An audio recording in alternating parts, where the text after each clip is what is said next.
It was not only the pusillanimous among the dwellers along the banks of the Brew and along its tributaries who trembled a little as they pulled up their blinds on that morning of March the 15th. The more weather-wise among the inhabitants of these cottages were too restless to await that delayed dawn. For the night seemed as if it would never come to an end, and seldom above the Glastonbury hills had so grey a twilight prolonged itself to so late an hour. Cold and steel-like, when it did come at last, was that dawn, livid and menacing as a stricken light that falls upon a lost battlefield. There were many indications that a heavy rain would shortly add a new burden of waters to the already accumulated volume. But until 8 o'clock, the hour when Mr. Geard, with the tattered bear rug pulled over his knees for warmth, usually began his prophetic monologue, no actual rain had fallen. From the window of Cardiff Villa itself, no view was available of the surrounding country extensive enough to enable the family to get any idea of what was occurring. So that at 4 o'clock, which was the hour when the last of the neighboring dams broke and the flood of waters began sweeping through the streets of the town, the Guards were as ignorant of the extent of the disaster as when Red Robinson in his little new house in Bovetown. This ignorance of the authorities of the new commune as to the extent of the flood in the early hours of the 15th was brought against them afterwards in the general public criticism of these events. But as a matter of fact, both Dave Spear and Paul Trent were up and out of their rooms by 4:30 that morning. It was about 6 o'clock that the railway lines became impassable. But before that hour, the early luggage trains that left the town brought news of the coming disaster to Taunton, to Bristol, to Yeovil, to Wareham, to Bournemouth, to Greylands, to Dorchester. Dave Spear and Paul Trent were doing their utmost to convey warnings to the threatened houses and get the people out of them.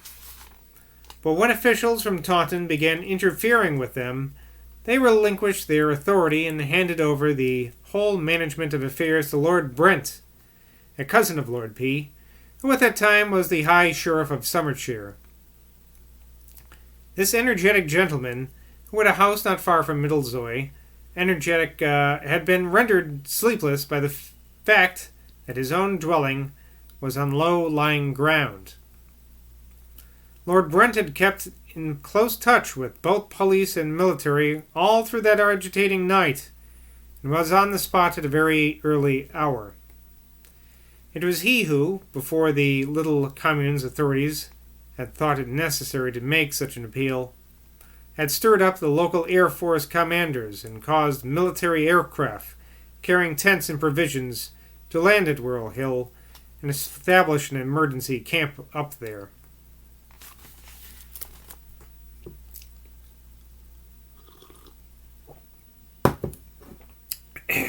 Thus, before the Mayor of Glastonbury had the least idea that the waters was pouring down the high street and standing at least foot deep amid the abbey ruins, airmen with searchlights and soldiers with lanterns and spades were already established upon the summit of Whirl Hill.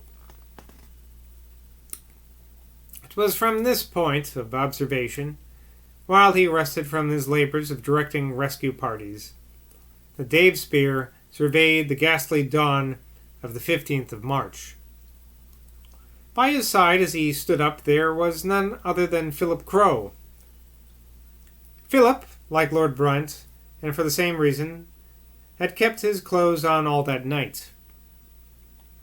The water was already 3 feet deep in Wells Road and drowning deep in the Lake Village Green Field. Great field. He had soon realized that there was no chance of using his airplane, and indeed he felt he would be very lucky if it were not utterly ruined. But what worried him, as he stood by Dave's side now, was not his airplane. It was not his wife either. Hours ago, Tilly and Emma had been driving away by Tankerville, safe to Wells. No, what was worrying Philip, as he surveyed through his field glasses that rising expanse of waters, was the peril to his half-constructed steel bridge over the river. He felt nervous, too, about his new cement road leading down from Wookie Hole, though he kept telling himself that a few days' labor would clear away the mud and the silt when the flood sank down. But the half-finished bridge, he had already felt some qualms as he turned his glass upon those cement bases, those wooden scaffolds, those jagged steel uprights. And now, as he gazed at them, it seemed to him that part of the scaffolding had been already washed away. In his anxiety, he handed his glasses to Dave. "Doesn't it seem to you that some of my bridge supports are gone?" he said. Dave obediently surveyed the objects in question. "The whole thing, Cousin Philip, I'm afraid," murmured the communist grimly as he returned the glasses. "The whole business will go in a minute or two. The tide's terrifically strong just there." "Damn it, man! But I can't wash those things away. I saw them put it in, and they were..." "You'd better come over to us, Cousin Phil, before you're ruined. We'd give you the biggest salary of all, and you'd have no more worry or fuss over anything for the rest of your life." But Philip was in no mood even to chuckle over this. "If my bridge goes," he said, "it's more money washed away than I would dare to tell anyone. It'll knock me out. It'll mean bankruptcy." "Haven't you paid for it, then?" "Paid for it?" The contempt with which this manufacturer rebuked Spear's ignorance of high finance was an edifying spectacle. "Well, you better say your prayers, cousin, and prepare for a quiet life, for there won't be much of their bridge left in a few minutes." Dave spoke without bitterness, for he felt none. He had been thinking several times that morning, "I hope those people at White Lake haven't slept too long and too sound, but probably they're safe in Wells by now. They never try to get across Splot's Moor." "Well, Cousin Phil, I must be off to the boats again. I wish you'd tell that Colonel, what's-his-name, up there, to stop those women from shrieking so. They'll start a panic if he's not careful. Goodbye. Look at me as if old Pomperleys was standing up to its pretty well."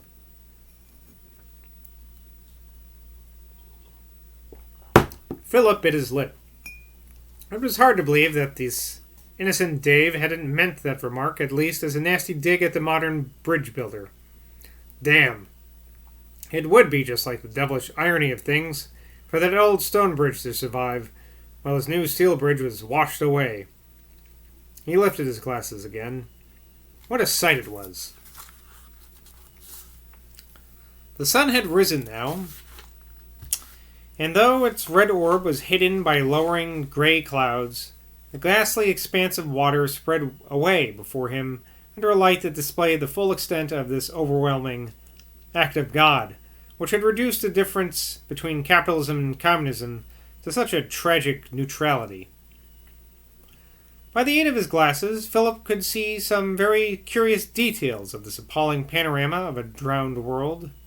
He could see certain birds, for instance, that were obviously blackbirds or thrushes, collected in sheer panic terror upon a line of telegraph wires that followed the railway that had not yet been swamped.